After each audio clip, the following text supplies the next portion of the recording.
जी students, कैसे हैं आप? आई होप आप सब ठीक होंगे। स्टूडेंट, आप देख रहे हैं मेरा यूट्यूब चैनल। मैं हूं खुर्रम शहजाद। आज के लेक्चर में हम बात करेंगे आपसे किडनी प्रॉब्लम्स एंड क्योर्स की। स्टूडेंट्स देखें तो किडनी प्रॉब्लम्स और क्योर्स की बात तो हम बाद में करेंगे। सबसे पहले हम प्रॉब्लम्स की बात करेंगे। तो दो किस्म की प्रॉब्लम्स जो हैं वो किडनी को अमूमन जो हैं वो देखने को मिलती हैं। पहली प्रॉब्लम जो है कि जो पेल्विस होता है एरिया किडनी का, उसके गिर्द जो है वो कुछ स्टोन्स बन जाते हैं and we use to call them as kidney stones. और दूसरी प्रॉब्लम जो है वो देखने को मिलती है, दैट इज़ यूरीमिया।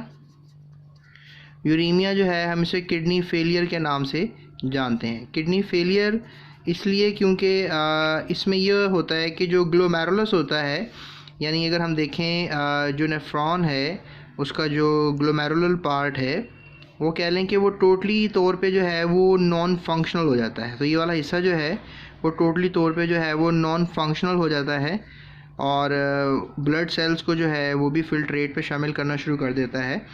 तो ग्लोमेरुलस फेलियर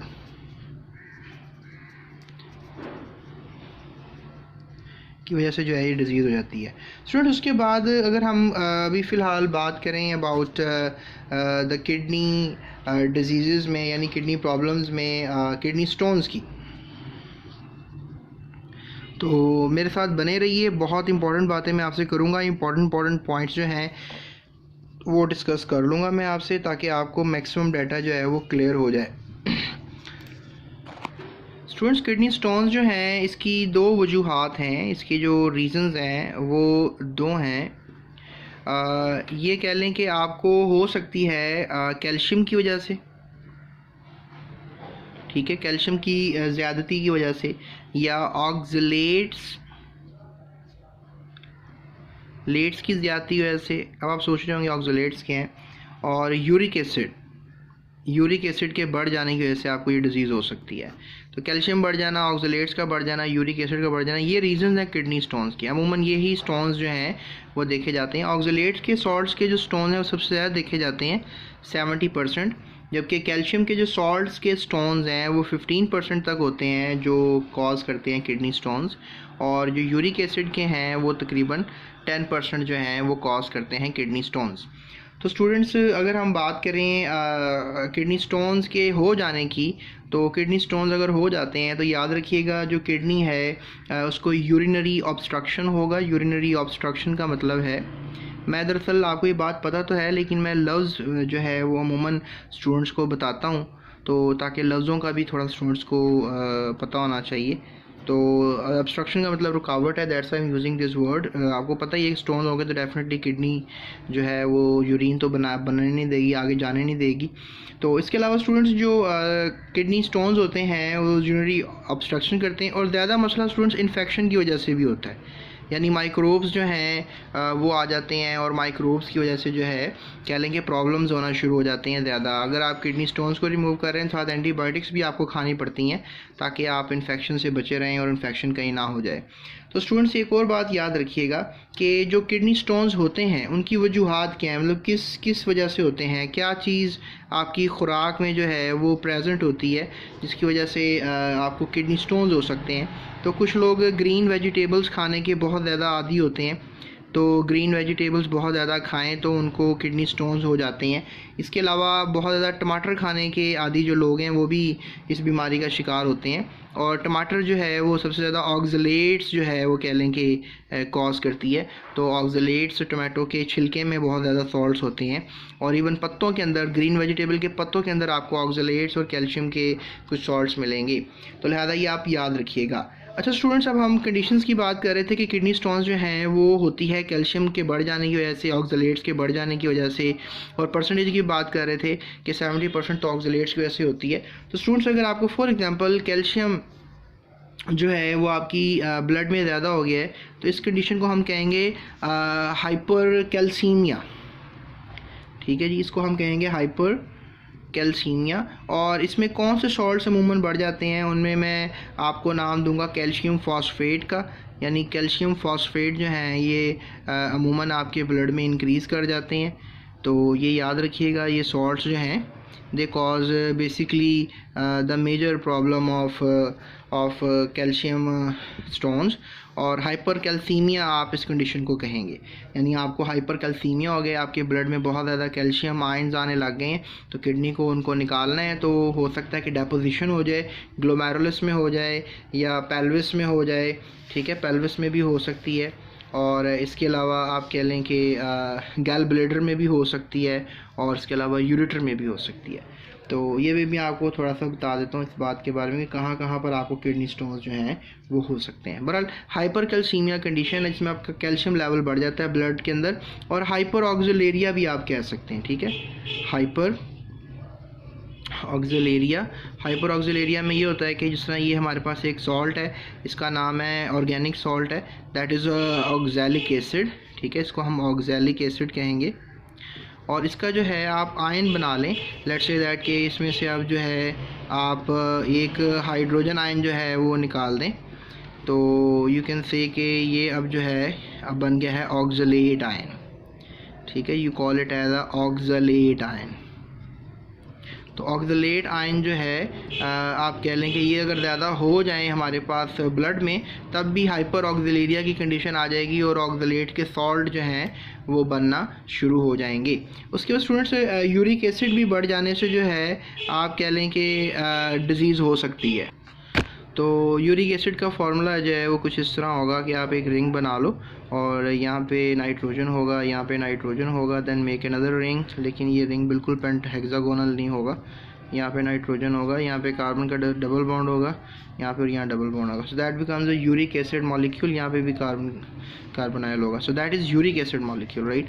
तो ये यूरिक एसिड मॉलिक्यूल आपके ब्लड में अगर आ जाता है तो that also cause you uric acid crystals formations, ठीक है, यूरिक एसिड क्रिस्टल फॉर्मेशन होगी और उससे भी स्टोन्स बन जाएंगे, and that is also not good. तो लिहाजा ये तो मैंने आपको बता दिया कि किडनी स्टोन्स जो हैं these are the major causes of kidney stones in your blood. तो लिहाजा किडनी स्टोन्स जो है वो ब्लड में आपके ये चीज़ें होंगी जिसकी वजह से आपको किडनी स्टोन्स हो सकते हैं।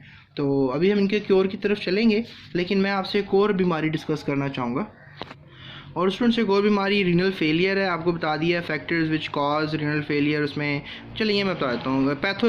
पैथोलॉजिकल फैक्टर्स हैं, यानी कोई पैथोजेंस हो सकते हैं जो आपकी किडनी को बिल्कुल ही डैमेज कर दें, ख़राब कर दें, या कोई केमिकल नेचर के केमिकल भी हो सकते हैं, फूड एडिटिव्स हो गए या कोई ऐसे टॉक्सिन्स हो गए जो आपने खा लिए, उससे किडनी पे बड़ा असर पड़ता है और ये आपके ग्लोमेरुलस को डिस्ट्रॉय कर देते हैं, जैसा कि अभी मैंने आपसे बात की। तो ग्लोमेरुलस डीनेचुरेशन जो है वो हो जाती है और फिल्ट्रेशन प्रोसेस नहीं हो पाता है, जिसकी वजह से अगर आपको मतलब किडनी फेलियर हो रहा है, इसको सिम्टम्स की अगर हम बात करें, यानी कुछ अरसे बाद आपको किडनी फेलियर होगा, सिम्टम्स क्या होंगे, आपका हाई लेवल ऑफ यूरिया जो है वो ब्लड में आ जाएगा और फिर आपका ब्लड प्लाज्मा में यूरिया बहुत ज़्यादा होने की वजह से नाइट्रोजीनियस वेस्ट बहुत ज़्यादा होने की वजह से, स्पेशली यूरिया। तो आई होप आपको यूरिया का फार्मूला याद होगा, so that is the formula for urea.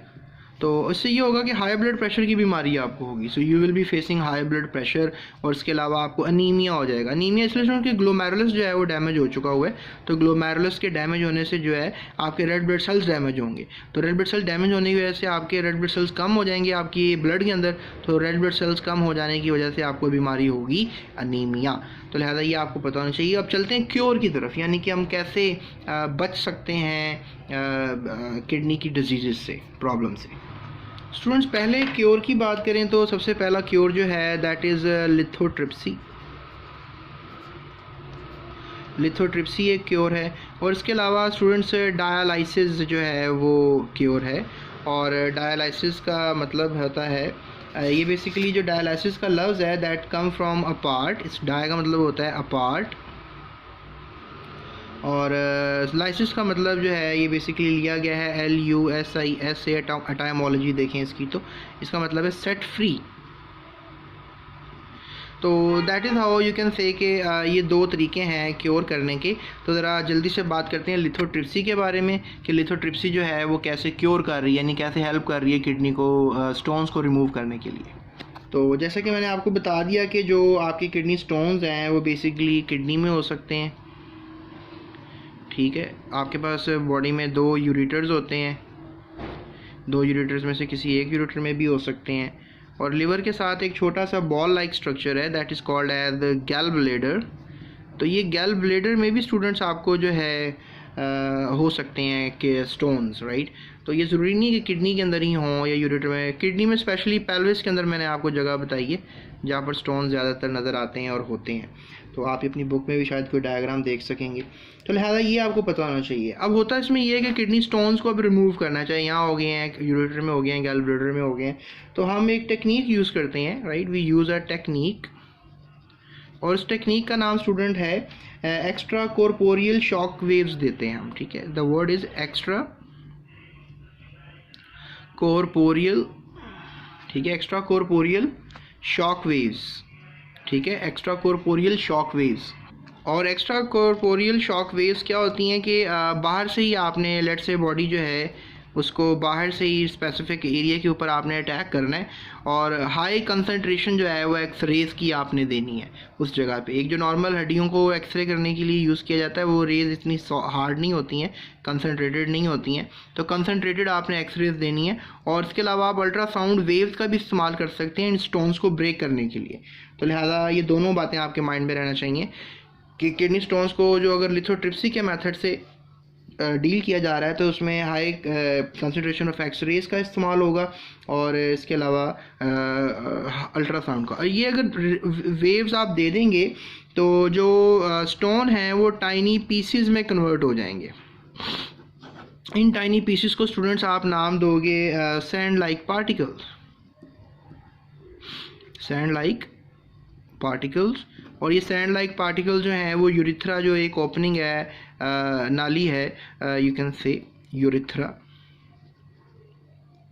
Urethra जो आखिरी नाली है उसमें से फिर ये सैंड पार्टिकल्स की शक्ल में जो है सारे के सारे बॉडी से बाहर निकल जाएंगे। तो स्टूडेंट्स ये है तरीका लिथोट्रिप्सी, जो कि नॉन सर्जिकल तरीका है, यानी इसमें कोई सर्जरी वगैरह नहीं हो रही है, और यू कैन से ये बहुत इंपॉर्टेंट वर्ड है, नॉन सर्जिकल मेथड। तो ये आप लफ्ज़ याद रखिएगा, नॉन सर्जिकल मेथड है। तो अब चलते हैं मज़ीद कुछ डिस्कशन की तरफ और जानते हैं अबाउट डायलिसिस, ताकि डायलिसिस भी जो है आपको टॉपिक थोड़ा सा क्लियर हो जाए। स्टूडेंट्स डायलिसिस की तरफ अगर देखें तो 2 किस्म का डायलिसिस होता है, हीमोडायलिसिस और इसके अलावा peritoneal dialysis, peritoneal dialysis, haemodialysis, right. तो ये जो कह लें हीमोडायलिसिस की टेक्निक होती है, इसको हम आर्टिफिशियल किडनी भी कह देते हैं कि ये आर्टिफिशियल किडनी है, यानी आप कह लें कि आर्टिफिशियल किडनी लग जाती है। इसमें ये होता है कि जो भी बॉडी होती है उसको एक मशीन के थ्रू ट्रीट किया जाता है, यानी जो 4 लिम्स होते हैं वहाँ से जो वेन्स और आर्टरीज होती हैं वो इंटरप्रीट की जाती हैं उस मशीन के अंदर, और कह लें कि उसके अंदर एक मेम्ब्रेन होती है which is called as a semi permeable membrane. अब सेमी परमिएबल मेम्ब्रेन तो लफ्ज़ से ज़ाहिर है कि कुछ चीज़ें वो फ़िल्टर करेगी, कुछ नहीं करेगी। तो लिहाजा ये होगा कि जो भी नाइट्रोजीनियस वेस्ट होगा, नाइट्रोजीनियस वेस्ट, सारा नाइट्रोजीनियस वेस्ट जो है वो अलहदा हो जाएगा, स्पेशली यूरिया वगैरह और कुछ एक्स्ट्रा सॉल्ट्स वगैरह भी किसी हद तक। तो लिहाजा जो ब्लड दोबारा मतलब आया इसके अंदर, ब्लड आ गया, लेट्स से दैट के जो नाइट्रोजीनियस वेस्ट कंटेनिंग ब्लड था वो उसमें मशीन में आ गया, आर्टिफिशियल किडनी में आ गया। तो अब यहाँ से ब्लड जब वापस जाएगा इन दी आर्टरी, तो यू कैन से कि अब वो क्या हो चुका है, फिल्टर हो चुका हुआ है, यानी कि व्हाट यू आर सेइंग कि जो मैन है, ठीक है, वो क्या कर रहा है, आर्टिफिशियल किडनी के मदद से जो है अपने ब्लड को थ्रो कर रहा है, ठीक है, ब्लड जा रहा है इसके अंदर, और ब्लड जो है अब क्या चुका हो चुका है, फिल्ट्रेट जो है वो हासिल हो चुका हुआ है, और फिल्टर्ड ब्लड जो है वापस किधर आ गया, मैन के अंदर आ गया है। या कोई कह ले कि ह्यूमन बॉडी जो है, मैन ज़रूरी नहीं है, वुमन भी हो सकती है, तो ह्यूमन बॉडी के अंदर जो है वो ट्रांसफ़र कर चुका है। So this is called as haemodialysis. Haemo का मतलब आपको पता होना चाहिए, दैट इज़ ब्लड, और ये कंप्लीट कह लें कि लॉस ऑफ रीनल फंक्शन के वक्त ऐसा किया जाता है, complete loss of renal function हो जाए तो ब्लड को जो है वो डायलिसिस के थ्रू जो है वो काम किया जाता है। तो अगर आप आर्टिफिशियल किडनी से ट्रीट करा रहे हैं यानी फ़िल्टर वगैरह कर रहे हैं, तो ये एक मेथड है जो मैंने आपको बताया। इसके अलावा स्टूडेंट्स हमारे पास एक और मेथड है। अच्छा, आप एक और बात याद रखिएगा, जो हीमोडायलिसिस इसको ब्लड डायलाइज़र भी कहते हैं। डेफिनेटली सारे डायलाइजर तो ब्लड ही होंगे, लेकिन you can remember this word, एक एडिशनल वर्ड है। उसके बाद हमारे पास एक और डायलाइजर है which is called as peritoneal dialyser. Peritoneal dialyser, let's say that. तो ये पेरिटोनियल डायलाइजर एक कैविटी है, आप कह लें पेरिटोनियल कैविटी आप कहेंगे इसको, ठीक है। अब होता ये है कि let just say there is a human being और उसका ये स्टमक है, ठीक है। और स्टमक के अंदर क्या सीन हुआ है कि अब थोड़ा सा क्रॉस सेक्शन बनाकर हमने ये कैविटी इसके अंदर ले गए हैं। लेट्स से दैट कि ये वो कैविटी है जो कि कहला रही है पेरिटोनियल कैविटी, और इसके साथ ये थोड़ी सी ट्यूब्स बाहर आई हुई हैं जो हमारे ब्लड के साथ कनेक्टेड होंगी, और इन ट्यूब्स को हम नाम देंगे कैथीटर्स का, कैथीटर्स। और ये कैथीटर्स जो हैं ये क्या करेंगे, ब्लड इसके अंदर जाएगा, फिर डेफिनेटली इन मेम्ब्रेन्स के थ्रू गुजरेगा। अच्छा, एक चीज़ और याद रखिएगा कि ये जो हीमोडायलिसिस है ये वीक में तकरीबन 2 से 3 दफ़ा हो सकता है। और यू कैन से जो पेरिटोनियल डायलिसिस है या पेरिटोनियल कैविटी है ये क्या कर सकती है, सेवरल टाइम्स, यानी बहुत सी दफ़ा दिन में आपके ब्लड को साफ़ कर सकती है। तो इसलिए पेरिटोनियल कैविटी उनको लगाई जाती है जो कि ज़्यादातर पेशेंट्स दोबारा हॉस्पिटल नहीं आ सकते, सो उनको पेरिटोनियल कैविटी लगा दी जाती है। अब ये पेरिटोनियल कैविटी जो है they it's come to your body, cavity अंदर आ जाएगी कैथीटर्स के साथ, वेन और आर्टरीज़ जो हैं वो कनेक्ट कर दी जाएंगी, और इस तरीके से क्या होगा कि आपका जो बॉडी है वो अब इस पेरिटोनियल कैविटी से कनेक्टेड है, और ये भी क्या करेगी, सेपरेशन करेगी। किसकी सेपरेशन करेगी, अब ब्लड की, ब्लड अलहदा कर देगी और नाइट्रोजीनियस वेस्ट जो है वो अलहदा कर देगी और ब्लड बॉडी में फ़्लो करता रहेगा। So that is the way peritoneal dialysis जो है, ये कह लें कि एब्डोमिनल डायलिसिस जो है वो किया जाएगा और एब्डोमिनल कैविटी के अंदर इसको लगाया जाएगा। सो बहुत सी दफ़ा इसको किया जाएगा, और यू कैन से दैट कि इसमें फ्लूइड कंटेन डायलिसिस फ्लूइड, इसमें भी डायलिसिस फ्लूइड होगा। और स्टूडेंट्स ये जो हमारे पास हीमोडायलिसिस होता है इसके अंदर भी डायलिसिस फ्लूइड होता है, और फ्लूइड की मदद से जो है ये काम किया जा रहा होता है। तो ये था हमारे पास टॉपिक आज का, which is called the kidney problems and kidney cures.